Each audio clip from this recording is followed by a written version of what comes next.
Dankeschön. I will introduce us shortly. Yeah. So my name is Margo, and it's Steffi.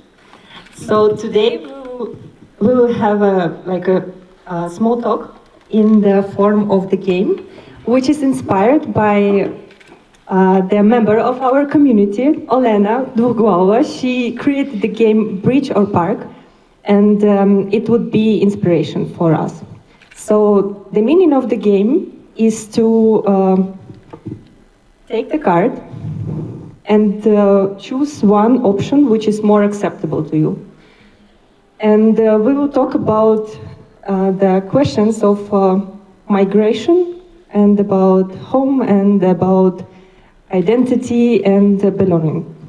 Please, Margo, let me know what is more acceptable for you, 2014 or 2022?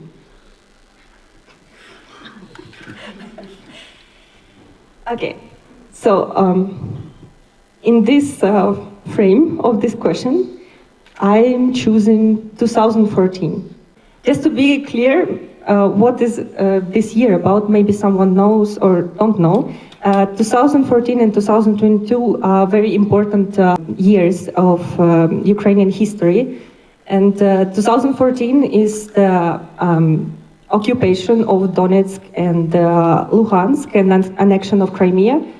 And it's basically the start of the war in Ukraine, which is have a full escalation in 2022.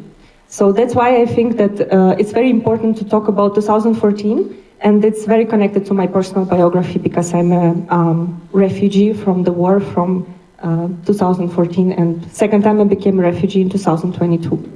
I have a question to it. Do you have certain memories connected to 2014? Yeah, of course, that's the whole story of my life built on this. But I think we didn't say about what we are doing actually, because yeah, we didn't introduce each other properly. That I'm an artist, and I like doing now in Graz, like continue my artistic practice. And Steffi is a researcher. She did a research about the migrational community of Ukrainians in Graz. And yeah, in this frame, that interview is possible. So I was participating in this interview. So my experience of refugee from 2014, of course, it's very different from 2022, but because it was from the position of very young teenager student in art college, and yeah, it was, I would say it was less recognized even inside of Ukraine, these processes. In 2022, it started to be more visible, even like, you know, to whole world, I would say. What is more acceptable for you, refugee or migrant? Yeah, so you notice that the questions are not very funny, unfortunately, but I also want to say that I myself formed the questions, so that's me who you can blame for this, not Steffi.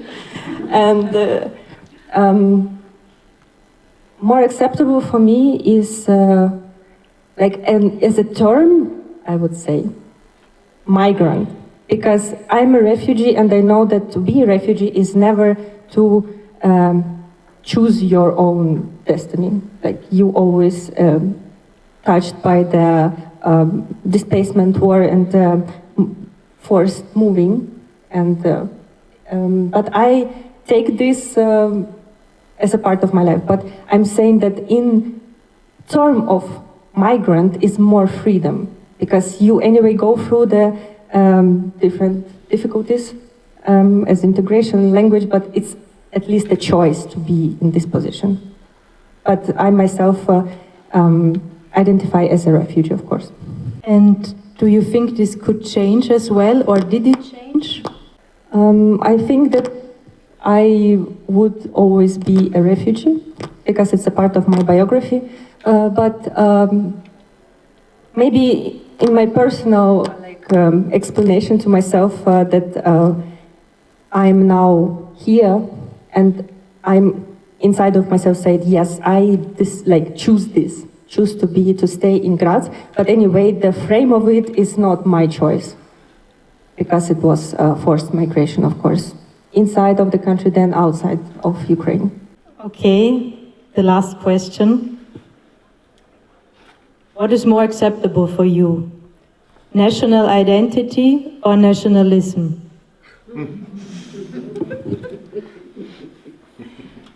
Okay, my favorite question. I choose national identity, but I choose, in my case, anti-colonial nationalism, which I see as a part of a process of being in Ukraine or being Ukrainian, decolonizing your own belonging or your identity from the imperialistic influence. National identity also is a topic which I work a lot on in my own artistic research. That's what I can say, that it's two connected things, in my opinion. But what exactly is the difference between national identity and nationalism? Please let me know. Both things is constructed, but I see nothing bad about this. You know, I have myself a hybrid national identity.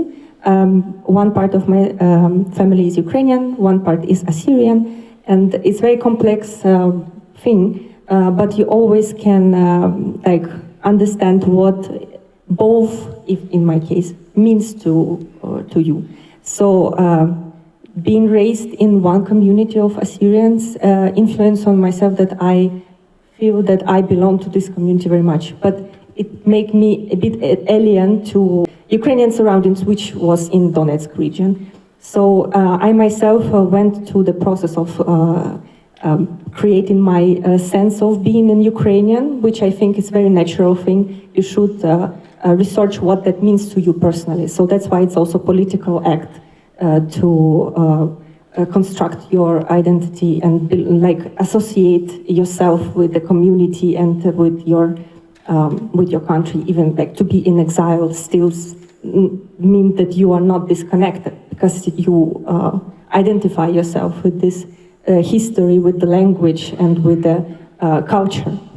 To be in Ukrainian for me is to be part of a long story of resilience to erasure, being part of colonized of different empires, then Soviet Union, and then again born in independent country, but still being part of an influence by Russia. So I associate myself with a long story of resilience and fight for this identity.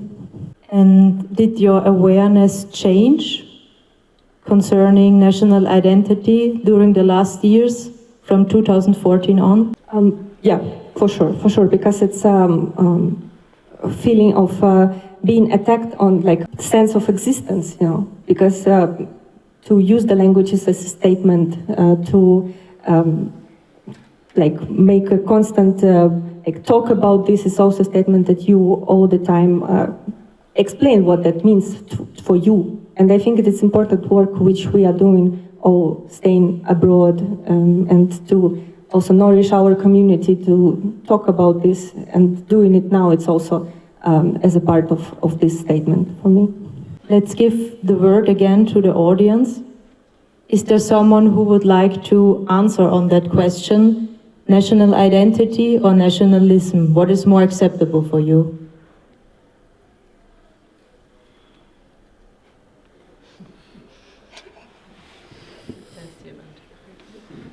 Do you want someone Austrian to answer, or someone who is not Ukrainian? Yes, maybe someone Austrian as well. First. First to the host. Nationalism is a very difficult and very loaded term, because specifically I think in this region nationalism is connected, at least in my memory, with fascism, and something that is rising today. So nationalism is something I personally am frightened of. But national identity, I find, is a very conflicted area of talking about, because what does that actually mean? Do we talk about the nation state? Do we talk about a cultural identity? Do we talk about a community that we belong to? But we're talking about, obviously, national identity. So what is that? I don't know. I'm not Austrian, but still, I have been living here forever, I feel. And I think it closes very nicely back to what Edith said in the beginning, that she was very adamant about not wanting to be just one, but many, possibly, yeah, or being from many and belonging to many. And I think that is a very interesting thought of what could that mean? Do we have to have an identity that is built, that belongs to a nation? Or do we actually have to have an identity, or do we want to have an identity that belongs to something else that could be even stronger than the nation state? Just a question. I just wanted to add about the negative connotation. I completely understand this, and I think there is a difference between these two terms about emancipatory nationalism and about conquering and one nation thinking that it's better than other. This is really super negative, and I don't agree with that. It's more about attack on one nation to another, and of course, if one nation was always colonized, what will remain from it? Because all nations have right to exist. We just need to understand the difference, and that's why I think it's important to raise this question when our history was always about keeping our history and our culture, despite the attack on it and prohibition of culture and language, and that's what is it about. Yeah, you're quite right. I think probably that I wasn't precise. National identity is something that we live in. It's a system that it was constructed to protect, I guess. Yeah, not only, but also. And in that sense, I totally understand from your point of view that, and also from your history, and I guess from lots of what we think about now, what does it mean to have a nation? And this nation is meant to protect us. It has our jurisdiction in it. It has a lot of things that we fight for. We can only fight for jurisdiction in a state that has rules and regulations, and therefore national identity would make me proud for all these things like human rights, or I don't know, the right for abortion, or things like that. That I would be very proud of, and that would make me probably a person who would be happy with my own national identity in that sense, yeah. But it's so closely connected to the bad side of protection. Protection is always at the liminal. You always have the other side. You protect something that you want to own. And so there is the danger in national identity that you kick out, that you don't want others to belong. And therefore, it is a term that has to be, as you said, I think that is in a constant process. And that is, thanks for that.